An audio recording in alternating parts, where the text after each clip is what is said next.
to me at the kitchen table, my mother smiles over red wine that she drinks out of a measuring glass.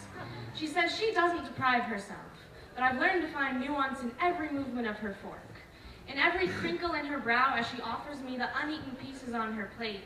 I've realized she only eats dinner when I suggest it. I wonder what she does when I'm not there to do so.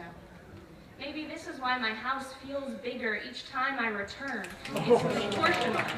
As she shrinks, the space around her seems increasingly vast. She wanes while my father waxes. His stomach has grown round with wine, late nights, oysters, poetry, a new girlfriend who was overweight as a teenager, but my dad reports now she's crazy about fruit. It was the same with his parents. As my grandmother became frail and angular, her husband swelled to red, round cheeks, rotund stomach, and I wonder if my lineage is one of women shrinking, making space for the entrance of men into their lives, not knowing how to fill it back up once they leave. I have been taught accommodation. My brother never thinks before he speaks. I have been taught to filter. How can anyone have a relationship to food, he asks, laughing, as I eat the black bean soup I chose for its lack of carbs. I want to say we come from difference, Jonas. You have been taught to grow out. I have been taught to grow in. You learn from our father how to emit, how to produce, to roll each thought off your tongue with confidence. You used to lose your voice every other week from shouting so much. I learned to absorb. I took lessons from our mother in creating space around myself. I learned to read the knots in her forehead while the guys went out for oysters, and I never meant to replicate her, but spend enough time sitting across from someone and you pick up their habits. That's why women in my family have been shrinking for decades. We all learned it from each other, the way each generation taught the next how to knit, weaving silence in between the threads, which I can still feel as I walk through this ever-growing house. Skin itching, picking up all the habits my mother has unwittingly dropped, like bits of crumpled paper from her pocket on her countless trips, from bedroom to kitchen to bedroom again. Nights I hear her creep down to eat plain yogurt in the dark, a fugitive stealing calories to which she does not feel entitled. Deciding how many bites is too many, how much space she deserves to occupy. Watching the struggle, I either mimic or hate her, and I don't want to do either anymore, but the burden of this house has followed me across the country. I asked 5 questions in genetics class today, and all of them started with the word sorry. I don't know the capstone requirements. I don't know the capstone requirements for the sociology major because I spent the whole meeting deciding whether or not I could have another piece of pizza. A circular obsession I never wanted, but inheritance is accidental. Still staring at me with wine-soaked lips from across the kitchen table.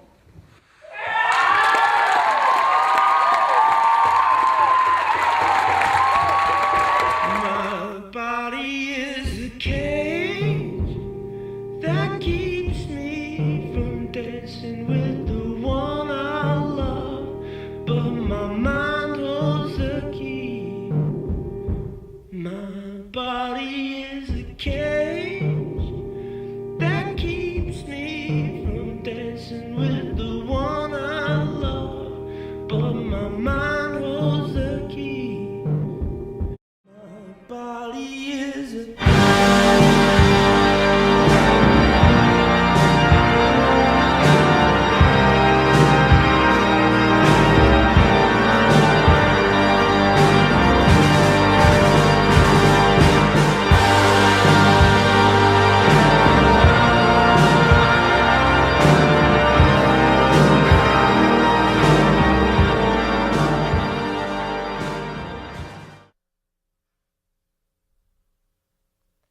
There are some accepted ways for white girls to deliver poems on eating disorders.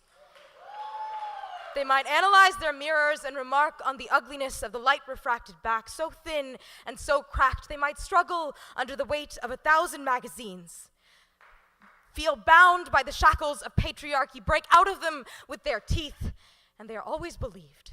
Because anorexia's face is straight and white. She is from a developed country. She has always had enough food to eat and chose to give it up. The rest of us are immune, as if eating disorders rain down in UV rays and we're all walking around lucky and sunblocked by our SPF 50 skin. This is one disease the colonizers could not give us. I'm a little brown dyke who has always liked math, even more than I like girls. White doctors in white coats do not understand what I have ever had to starve for, but they forget that I can calculate the entropy of the universe, and an eating disorder is by comparison a very manageable amount of chaos. My body is the most satisfying problem I have ever solved. I was so good at the measurements, I put the model in model minority, grew exponentially backwards into my own mortality, defined my absolute value as distance from zero. At 14 years, I was in multivariable calculus and 30 pounds underweight. I figured it would be just some weeks before my bones would show their faces a few more, and my body temperature would fall 2.5 degrees permanently. 2/3 of my dinner needed to be discarded to make the other numbers work out. At 16 and 25% less mass, I told my guidance counselor I might be anorexic. She told me eating disorders are only common in white girls, that it was probably just my genetics. Could I try eating a bit more? If I didn't, it was all right. I would fit perfectly in the corner of a Benetton ad. That year, I flew away to college. The security checkpoint, my mom held my hands. She told me I was getting hard to hug, that my bones were so jagged they hurt her sometimes. Her tears soaked through my hair, which was falling out in clumps, and I estimated that at this rate there were 2 years before my heart would stop.